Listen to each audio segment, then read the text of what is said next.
welcome back to my channel. In this video, we are going to study a chapter of class 7 biology, that is plant tissues. So let's get started. We all know that a cell is the basic structural and functional unit of life in all living beings.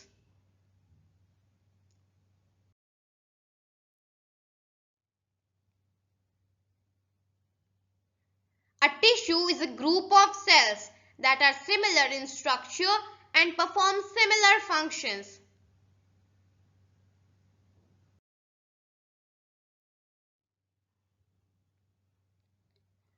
On the basis of the stages of development of their cells and the functions they perform, plant tissues are divided into two types: meristematic tissue and permanent tissue.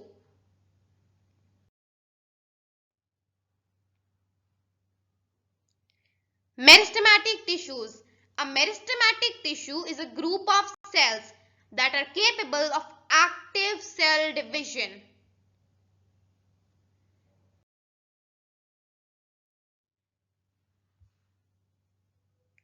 It is found in all the growing parts of a plant where growth in length and thickness of a plant occurs.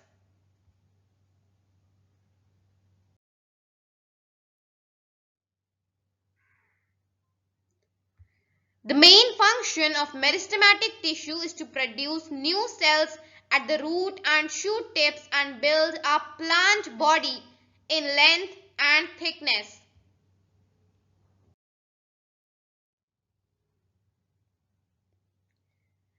Meristematic tissues characteristics. Cells are small in size, cell wall is thin, vacuoles are mostly absent, nuclei are prominent. The cells actively divide to form new cells.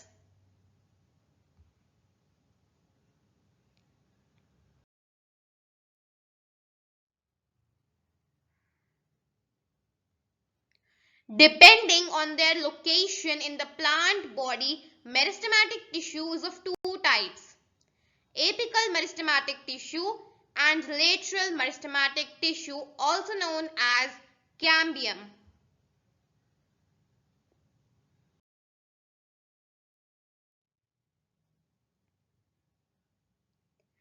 Apical meristematic tissue is present at the root and shoot tips. It increases the length of the plant, whereas a lateral meristematic tissue is present on the lateral sides of the root and stem. It increases the thickness of the roots and stem.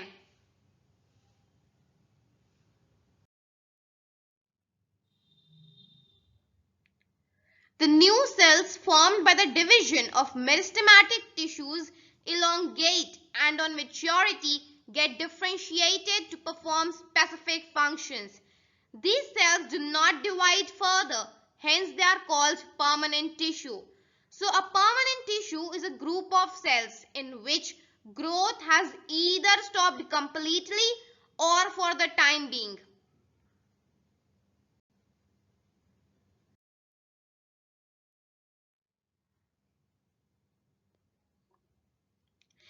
Permanent tissue can be classified into two main types: simple permanent tissue and complex permanent tissue.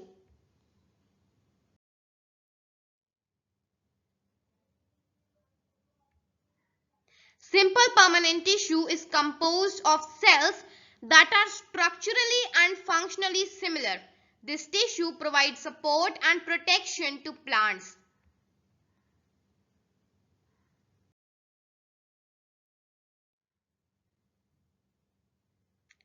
Simple permanent tissue is further classified into two types: protective tissue and supporting tissue.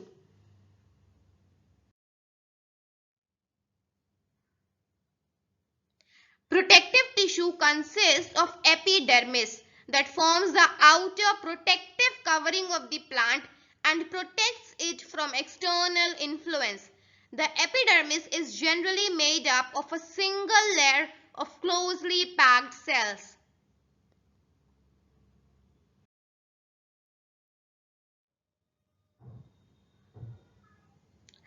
The outer walls of the epidermis are generally thick and covered with cutin. The cutin reduces loss of water.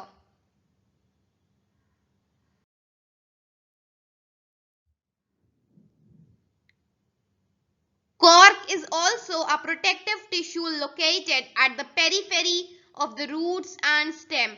It is made up of thick walled cells that are dead.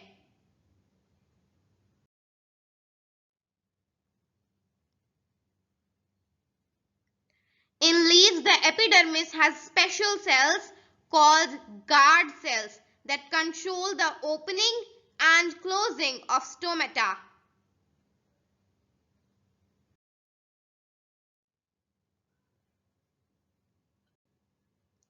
Supporting tissue comprises the bulk of the plant body and provides support to it. It is of three types.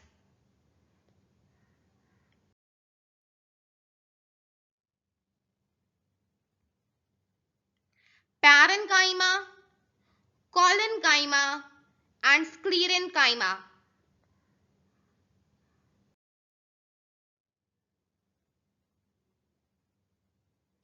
The cells of parenchyma tissue are thin-walled, living and have intercellular spaces. The shape of the cells may be oval, spherical or cylindrical. Parenchyma tissue is present in almost all parts of the plant. The main function of parenchyma tissue is to store food.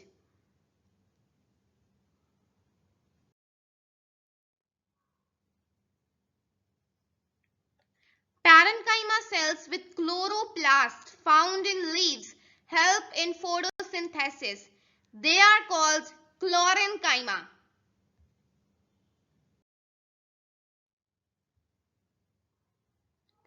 Aerenchyma is a modification of the parenchyma tissue in aquatic plants to form a spongy tissue that creates spaces or air channels which allows exchange of gases between the shoot and the root.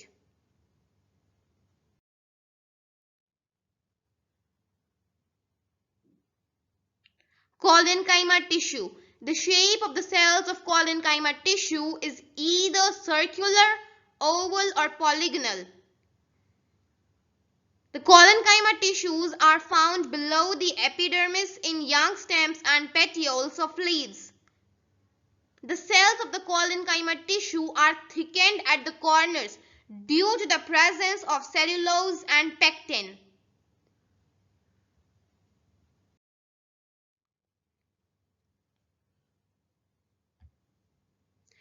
Intercellular spaces are generally absent in collenchyma tissues. The function of collenchyma tissue is to provide structural support to growing stems and leaves.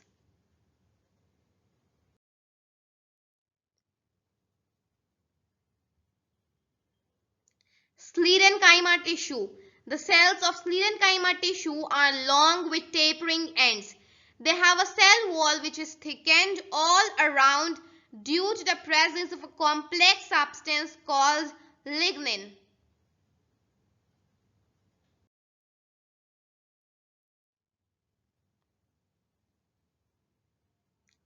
These cells are generally dead and do not contain any protoplasm. This type of tissue is found in the stem and veins of leaves. The function of sclerenchyma tissue is to provide mechanical strength to the stem.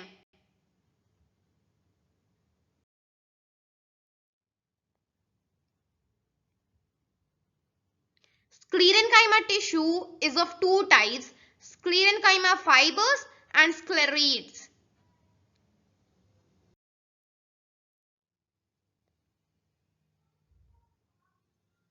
Sclerenchyma fibers. The fibers of jute, cotton, hemp and husk of coconut are examples of sclerenchyma fibers. Sclereids are a reduced form of sclerenchyma cells with thickened cellular walls, example grit of pears, shell of walnuts, etc.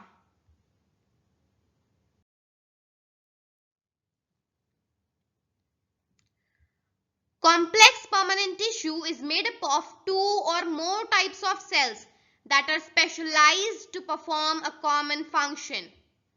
The main function of these tissues is to transport water and food materials. Therefore, these tissues are also called conducting tissues.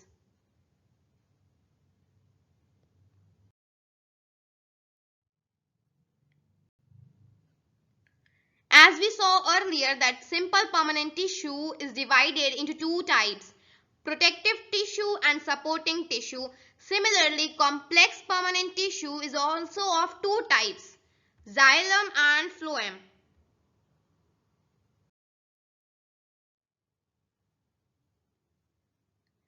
Comparison between xylem and phloem tissues. Xylem conducts water upwards from the roots to the shoot system, hence it is also known as a water conducting tissue, whereas phloem transports food materials from the leaves to other parts of the plant, hence phloem is also known as food conducting tissue.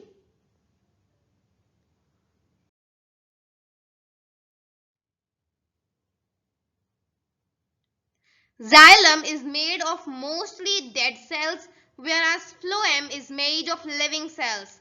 Xylem is located on the inner side of the vascular bundle, whereas phloem is located on the outer side of the vascular bundle.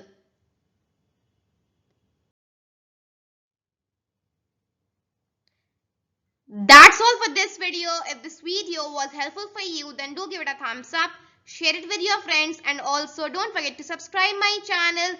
Bye bye and take care. I'll see you soon in my next video.